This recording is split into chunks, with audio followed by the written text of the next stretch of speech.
Okay, good day sa inyong lahat. I'm thinking to put variations in our discussion. So I suggest ganito yung gagawin natin. No? Sometime in our discussion, we'll be also having a recorded discussion. No? So katulad ngayon sa discussion natin for RDL1, magkaroon tayo ng recorded discussion. No? So let's just continue our discussion with our review of related literature. Nung huli tayong nagkita, no, huli tayong nagkita, we talked about the APA citations. No? Mahalaga na alam natin itong APA translations na ito, no, or APA citations na ito in order for us to be guided kung paano tayo magsa-cite, no, paano tayo magsa-cite ng mga sources natin, kasi nga naniniwala tayo na hindi naman natin kayang isulat yung paper natin ng tayo lang, no, naniniwala tayo that we need not to get things from our sources, no, so kaya mahalaga na meron tayong guide kung paano natin gagawin itong bagay nito, no, so sana nakatulong sa atin itong APA citations na ito para matulungan tayo sa pagbubuo natin ng review of related literatures, no. So, bago tayo magpatuloy, no? Bago tayo magpatuloy dun sa discussions natin, probably for today we'll be discussing types of sources, and we will also discuss the ethics beyond the ethics beyond this review of related literature. Pero dito muna tayo sa types of sources, no? Researchers need to familiarize themselves with these types of sources before they begin to search for information related to their research questions. So, ang gusto kong pagtuunan ng pansin dito sa idea na ito. Balikan natin yung ideas. Nakalagay dito. In order for us to get correct to gather correct references or correct related literature, we need to understand our questions first, our research question. Kapag meron na tayong malinaw, no, malinaw na understanding kung ano yung research questions natin, we will be able to find the correct sources that we have. Probably, siguro may mga nakita ako na ibang mga paper na halos nagsisimula na, no, or halos yung iba halos patapos na dun sa review of related literature, no. Merong iba't ibang klase ng sources, no. Let's talk about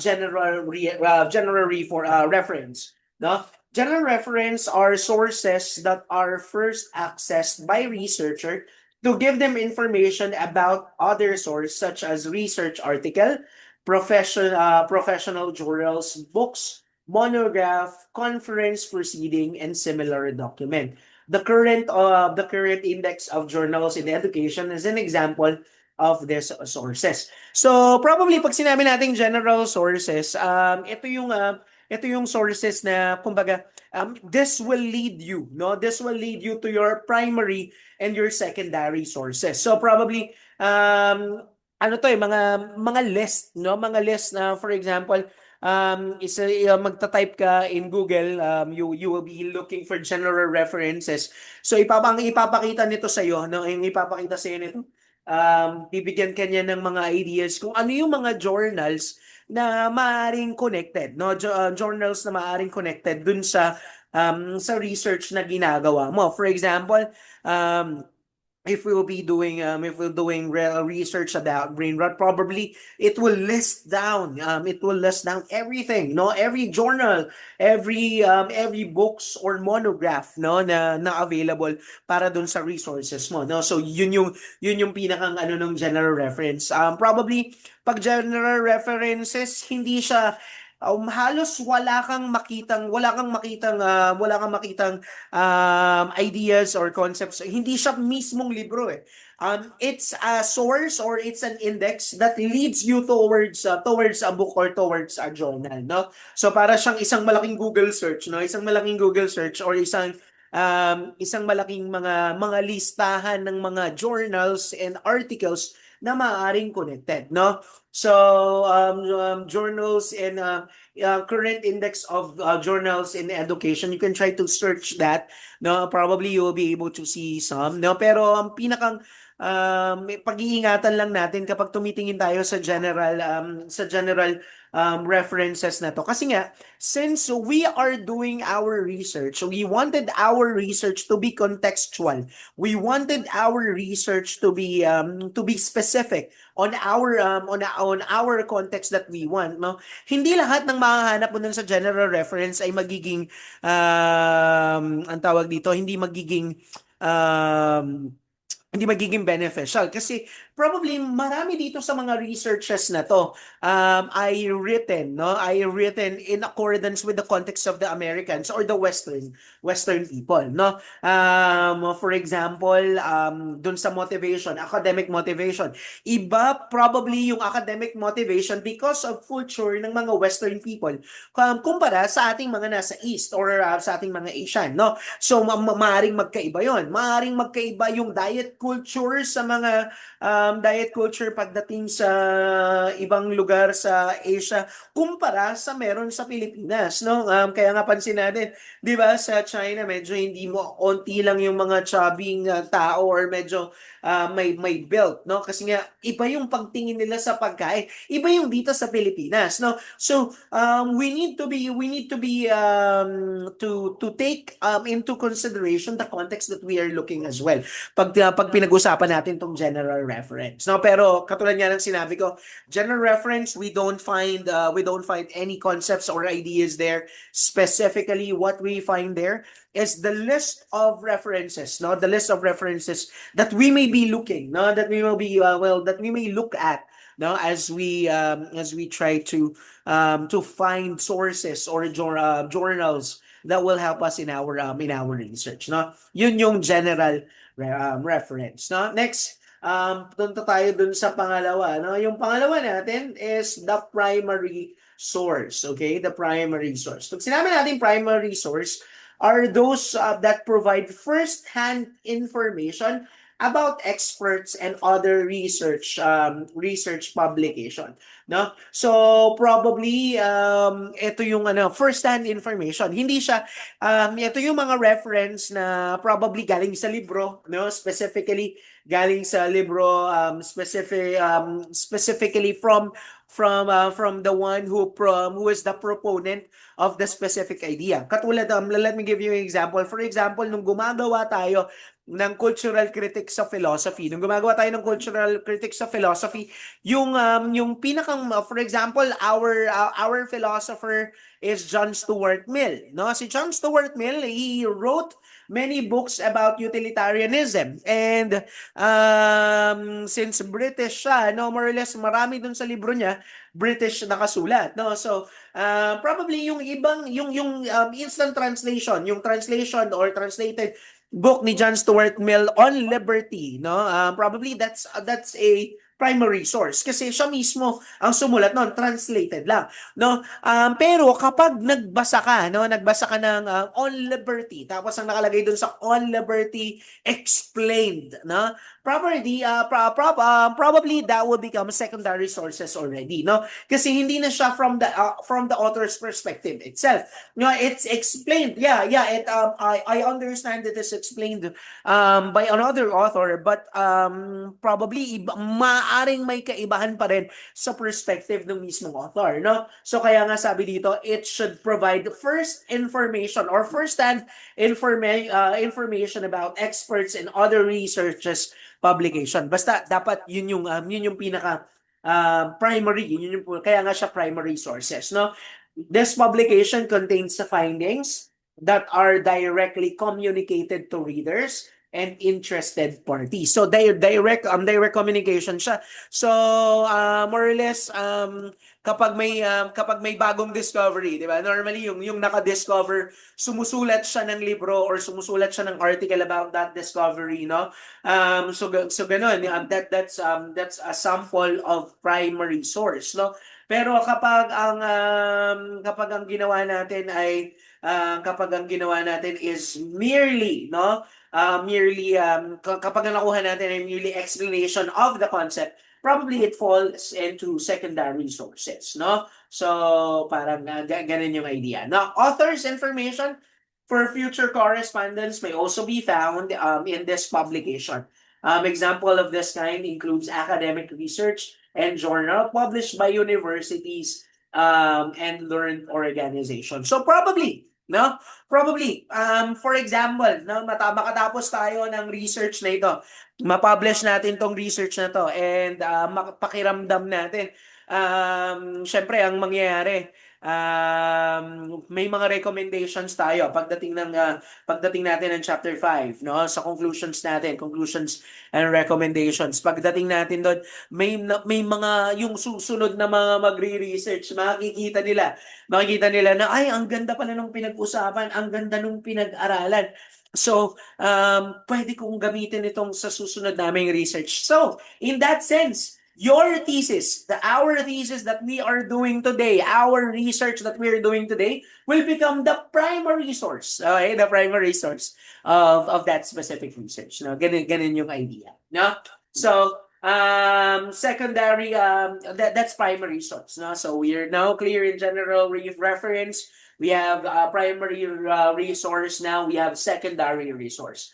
Secondary sources are those written by authors that describe another research work. Katulad nga ng sinabi ko, kapag yung research ay sinulat mismo ng author, no, that's primary source. Pero if it's explained by other authors already, that becomes secondary sources. Kasi nga, parang nangyayari, tinatranslate na natin on our own perspective, tinatranslate na natin on our own context yung specific na idea, no? So, nag-iiba na siya, nagbabago na, no? So, maaring point to point tama yung pagkaka-explain mo, pero posible din na nagbago, no? So, probably parang ganito. So, as I read and explain this specific idea, probably this is already tertiary nga pagdating ng ganun. Kasi na-explain ko na siya. No? Pero for example, this is the primary source, yung binabasa natin ngayon. The way I explain it as a secondary source already. No? Because I'm explaining it based on our context, based on how I want you to use this on your paper, or based on how I want you to see this in your paper. No? Ganun yung idea. So, this is secondary sources already. No? So, these documents or materials may contain only summaries or interpretations of the research report rather than a complete description of them, no? Kasi nga kasi complete description or complete yung findings, probably that's the primary source already, no? Bakit mo pa isusulat? No, bakit mo pa isusulat ulit kung nakasulat na doon, no? Good secondary sources are articles on meta-analysis of the studies. Yun, maganda yun, no? Yung meta-analysis. Kasi pag sinabi natin meta-analysis, from the word meta, no? Kasi pag sinabi nating analysis, more or less, sometimes we deal with the interpretation of the text only, no? Probably papasok doon yung mga pinag-uusapan natin sa pagpag, di ba? Yung kung paano siya isinulat, ano yung layunin, gano'n. Pero pag sinabi nating meta-analysis, it goes beyond, no? It goes beyond grammar. It goes beyond that specific understanding. So probably that's the good secondary sources na may isasabi, no? So sabi doon, articles on meta-analysis of studies conducted in a period of time because they can provide research gaps, no? Mahalaga din na alam natin yung tinatawag na research gap, no? Ano ba yung tinatawag nating research gap? So, for example, we are looking for isa sa mga great example ng tinatawag nating research gap. Probably yung isa sa mga title na nakita ko na malaki yung research gap ay yung tinatawag na brain rot, no?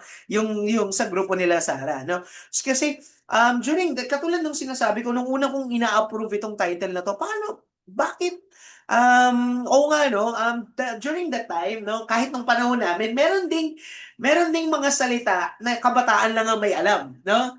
Dati yung jowa, 'di ba? For example, yung jowa, shota, yung mga ganung mga words. Dati walang meaning yun para sa mga matanda. Pag sinabing jowa, hindi nila naiintindihan yun. Or shota, no? Yung shota nga, nagkaroon pa nga yan ng bad connotation kasi pag shota daw, it's girlfriend, pero shota means short time. No, so pang panandali ang um, agreement lang, no? So ganun yung understanding noon, no? Pero yun nga, no, may brain rot na noon. Pero probably pakiramdam ko, no, sa tingin ko, I'm not sure, pero correct me if I'm wrong. Depende sa lalabas sa research nila, Sarah. Meron na ba noon, no? Meron na bang gumawa ng research noon tungkol dito? Meron na bang mga napatunayan tungkol dito, no? That those are research, yeah. No, now we are making a research about brain rot, no? We will see saan papasok yung magiging magandang secondary source or primary source itong paper nila, Sarah, kapag nagawa natin ito ng maayos, no? So, yan. Secondary sources includes textbook, single-authored book, and books edited by different author, with each contributing to a collecting chapter on a single topic. No? So, ganun yung idea. No? So, secondary, hindi siya yung main na inaisulat, pero probably it's a translation, or sorry, it's an interpretation, it's an explanation of the primary sources. Okay? So, yeah, sana meron tayong primary source at meron din tayong secondary source, no? So, tertiary source. These are books and articles based on the secondary sources. Kung meron kayo, so mangyari, yung may explanation na yung secondary source kasi explanation na. Tapos may sumulat pa, no? May sumulat pa ng research, sumulat pa ng libro about doon. So, that secondary source, yung susunod doon, tertiary sources na. Now, it is a synthesis. Probably it is trying to compare what is written before and what's written now in the primary sources and the secondary sources. Then they try to synthesize, no? And explain the work of others. No, yun yung tinatawag na tertiary source, no? Bakit ko ina-explain itong bagay nito? Because I wanted that these sources, or I wanted to see this kind of sources, no? Dun sa ating paper, no? Sana meron tayong malinaw na primary source, at sana meron din tayong malinaw na mga secondary sources, no? Na beneficial, no? Sa ating magiging research. Okay?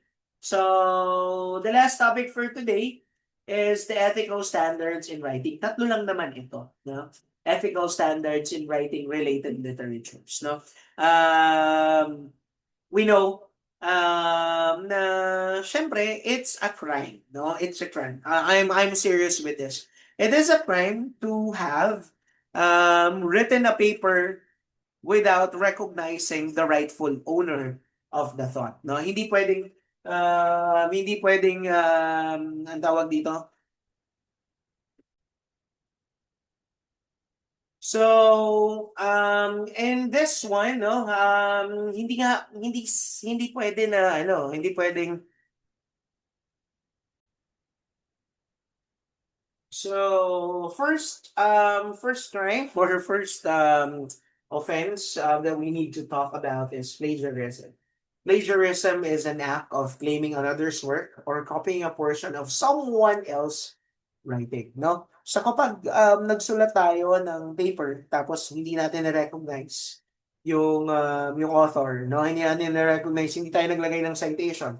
So binanggit lang natin that yeah, that this specific concept is like that, this specific idea is like this, no? Without writing the right, or the owner of that specific concept or idea, no?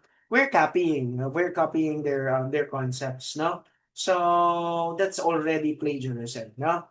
If copying another research idea cannot be avoided, hindi naman pinagbabawal, no? Hindi naman pinagbabawal na huwag tayong gumawa ng gano'n. Proper citation must be done, no? In most universities, plagiarism is a breach of the student code of conduct and can result in the failure of the course or subject or even expulsion from the institution. And I think um, it will apply to us as well, no? So ganun din ang gagawin natin. Kapag meron po tayong nahuli, no? Meron po tayong nahuli na sa paper na ito na gumamit ng mga sources na hindi nailagay ng tama. It will be flagged as plagiarism, no? So to avoid such consequences, care and adequate referencing must be observed in writing any academic research or documents, no? So, wag po tayong pasaway, no? So, alam naman po natin ang tama at mali. So, sana gawin po natin ito ng tama, no? Next, self-plagiarism, no? It is defined when the researchers reuse their own work or data on a new written product without letting the readers know that the manuscript already appeared in another literature. So, for example, magsusulat kayo ulit ng paper. Pagdating nyo ng college, magsusulat ulit kayo ng paper on the same topic.